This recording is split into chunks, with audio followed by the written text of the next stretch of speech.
Барлықтарыңызға қайырлы күн достар, менің каналыма қош келдіңіздер. Мен бүгін өте дәмді болып шығатын мынандай баунти тортын жасаған болатынмын. Барлықтарыңызға жасап көруге кеңес беремін. Видеоны соңына дейін қараңыздар және де менімен бірге болыңыздар. Алдын ала осы тортты жасаудың алдында бисквитін алдын ала дайындап аламыз. Бисквитін дайындау тәсілі өте оңай. Алдымен 3 жұмыртқамызды осылай миксердің көмегімен жақсылап тұрып араластырамыз. Секерді бірден қоспайсыздар. Жұмыртқамыз жақсылап осындай көпіргеннен кейін, ағарғаннан кейін барып, секерімізді жаймендеп қосамыз. Барлығын осындай пышны ақ масса болғанға дейін жақсылап тұрып араластырасыздар. Барлығын жақсылап араластырғаннан кейін, ұнымызды електен өткіздіре отырып, жақсылап тұрып, силиконды лопатамен, яғни силиконды күрекшенің көмегімен жақсылап тұрып араластыратын боламыз. Жаймендеп араластыру керек. Мына жұмыртқамыздың массасын басылып қалмау керек, сондықтан астынан төменнен жоғарыға қарай жаймендеп араластыратын боламыз. Бір келкі масса болғанға дейін араластырып болған соң противенімізді, яғни менде бұл жерде 20 сантиметрлі кольцо дейді ғой, сол кольцоға мен сразу бірден пісірдім, фольга төсеп қойып. Осының ішіне салып, духовкаде 180 градуста 20-25 минуттай пісіресіздер. Оның барлығы өзіңіздің духовкаңызға байланысты, әрбір духовка әртүрлі болады. Осымен менің бисквитім дайын болды. Бисквитті үй температурасына дейін, кәдімгідей үй температурасына дейін болғанға дейін суытып алуымыз керек.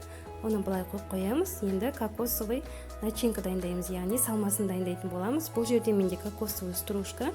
Оның үстіне сгущенканы қоса отырып, жақсылап тұрып араластырамыз. Осы кокостың және сгущенкамен рецептісімен баунти шоколадын жасауға болады. Және де дәл осы рецептісімен баунти тортынды жасауға болады.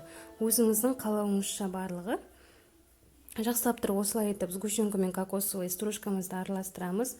Араластырып болған соң бисквитіміз үй температура, яғни үй температура жағдайында болғанға дейін суғаннан кейін осы кокосты стружкамызды үстіне салып, жан-жағына дейін баратындай қылып, орысша айтқанда распределять етеміз. Барлық жан-жағына апарамыз. Барлығын жақсылап тұрып апарғаннан кейін, осы кокосовый стружкамен бисквитімізді осы кольцодан алмай, дәл осы күйінде холодильникке 1 сағатқа қойып қоюымыз керек. Яғни кокосымыз біздің бисквитімізге сіңу керек. Менде дәл осындай болып шықты. Енді дәл осы күйінде мен холодильникке 1 сағатқа жіберетін боламын. Енді үстіне құятын өзіңіздің, яғни оформлениеңізге байланысты. Мен бұл жерде тек қана шоколадты ертіп, үстіне құятын боламын. Шоколадты водяной баняда, яғни су моншасына салып, ертіп алатын боламыз. Қалағаныңызша сармай қосып, бірге ертуге болады. Мен сармай қосқан болатым, бірақ видеода түспей қалды. Бұл жерде менде уже шоколадым дайын. Барлығы осындай болғанға дейін міндетті түрде 2 минуттай суытып аламыз. Суған соң біздің тортымыздың үстіне шоколадымызды құямыз. Өзіңіздің қалауыңызша құюға болады, өзіңіздің фантазияңызға байланысты. Мен осындай қылып құйып, барлығын жан-жағына распределять ететін боламын. Осымен менің тортым дайын болды. Осы күйінде холодильникке 1 сағатқа қойып қоямын, немесе бір түнге қоюға болады. Тортты дайын болғаннан кейін осылай пышақпен жан-жағын міндетті түрде қырып аламыз. Кольцоны сразу бірден алуға болмайды, өйткені біздің тортымызды бүлдіріп алуы мүмкін, сондықтан осылай етіп пышақпен жан-жағын қырып аламыз. Қырып алған соң жаймендеп алып, кесіп, үй ішіңізді қуантып, дайындап, яғни жеуге болады. Осымен біздің тортымыз дайын болды. Торт деген өте дәмді әрі өте жұмсақ болып шыққан. Өзіңіз осы видеода көріп тұрған боларсыздар. Кескенде кәдімгідей нәзік, өте жұмсақ болып кесіледі. Кәдімгідей өте дәмді болып шыққан. Міндетті түрде жасап көруге кеңес беремін.